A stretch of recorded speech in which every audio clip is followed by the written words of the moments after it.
Hello ပဲမင်္ဂလာပါ Computer Basics Online Class ကနေကြိုဆိုပါရစေဒီနေ့ကတော့ Day 25ဖြစ်ပါတယ်ဒီနေ့25ရက်မြောက်နေ့မှာတော့ Microsoft Excel ရဲ့ formula တွေထဲကမှာ summary function အကြောင်းကိုသင်ကြားပေးသွားမှာဖြစ်ပါတယ်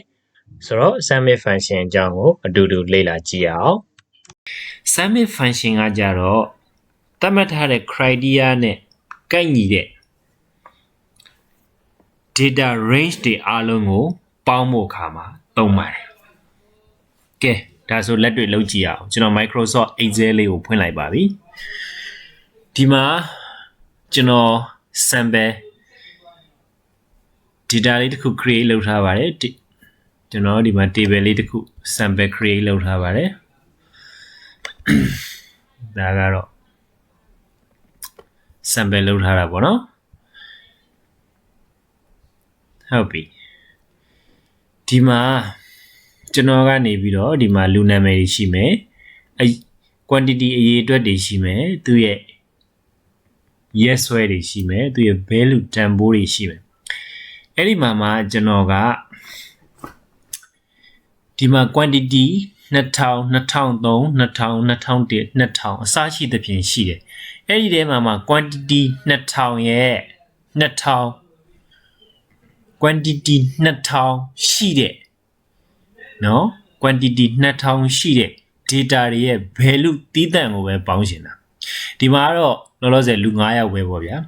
တကယ်မိမိရဲ့ company မှာမိမိရဲ့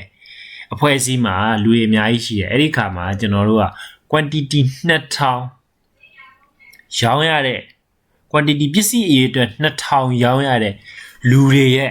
နော်ရောင်းရတဲ့ငွေတန်ဖိုးကိုပဲပေါင်းရှင်တယ်ဒီလိုခါမျိုးမှာကျွန်တော် summit ကိုသုံးလို့ရတယ်ကဲလက်တွေ့လုပ်ကြည့်ကြတာပေါ့ဗျာထုံးစံအတိုင်း equation လေးအရင်ထိုးလိုက်မယ်ပြီးတော့ကျွန်တော် formula ကိုရိုက်မယ် sum if okay sum if ကိုရိုက်တယ်ပြီးတော့ကျွန်တော်လက်သက်ကွင်းစမယ် range တဲ့နော်ဘယ် range ကိုပြောတာလဲဘယ် range ကိုပြောတာလဲဆိုတဲ့ခါကျတော့ဒီ quantity ရောင်းရတဲ့ range ထဲမှာနော် comma ခံလိုက်မယ် criteria ရောင်းရတဲ့ quantity range ထဲမှာ criteria ဘယ် criteria နဲ့ကိုက်ညီရှင်တာလဲဆိုတော့2000ကျွန်တော်2000ရောင်းရတဲ့လူတွေရဲ့ရောင်းရတဲ့တန်ဖိုး value ကိုကျွန်တော်လိုချင်တာ okay range ကိုကျွန်တော်ရွေးလိုက်တယ်ပြီးတော့ကျွန်တော် criteria 2000ရွေးလိုက်တယ် comma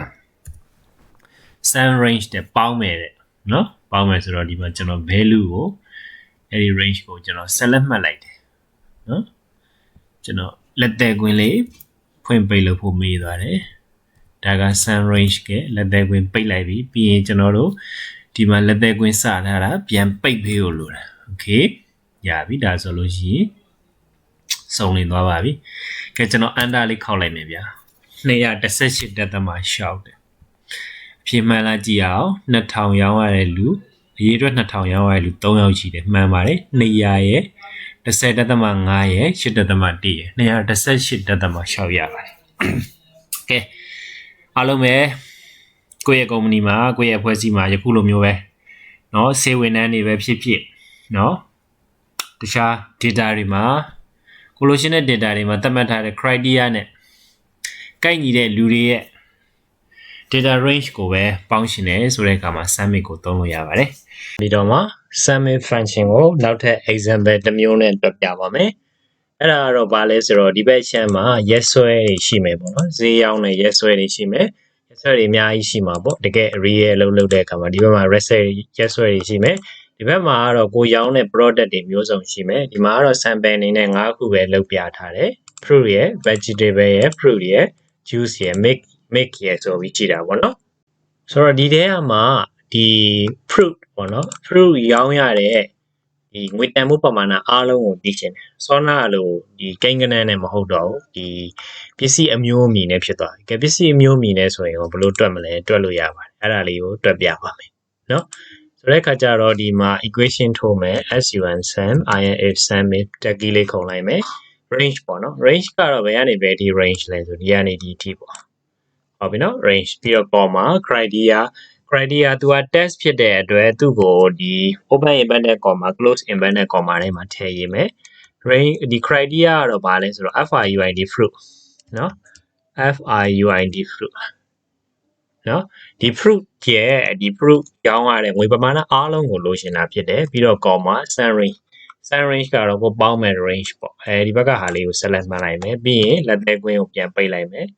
enter ခေါက်လိုက်ပါဒါဆိုလို့ရှိရင်သုံးရလို့ရပါတယ်ဒါဆိုတော့ဒီမှာဟုတ်မဟုတ်ကြည့်အောင် fruit ရောင်းရတာ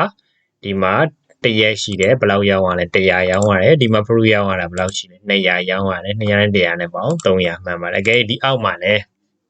နော်ဒီအောက်မှာလဲ fruit ရောင်းရတယ်ဆိုပါစို့ဒီအောက်မှာလဲ FRUIT fruit လို့ထည့်လိုက်မယ်ပြီးတဲ့အခါမှာဒီမှာ400လို့ထည့်လိုက်မယ်နော်400လို့ထည့်လိုက်မယ်ပြီးလို့ရှိရင်တော့ဒီမှာဒီ formula ကိုပြန်ပြင်ရှင်းလဲဆိုရင်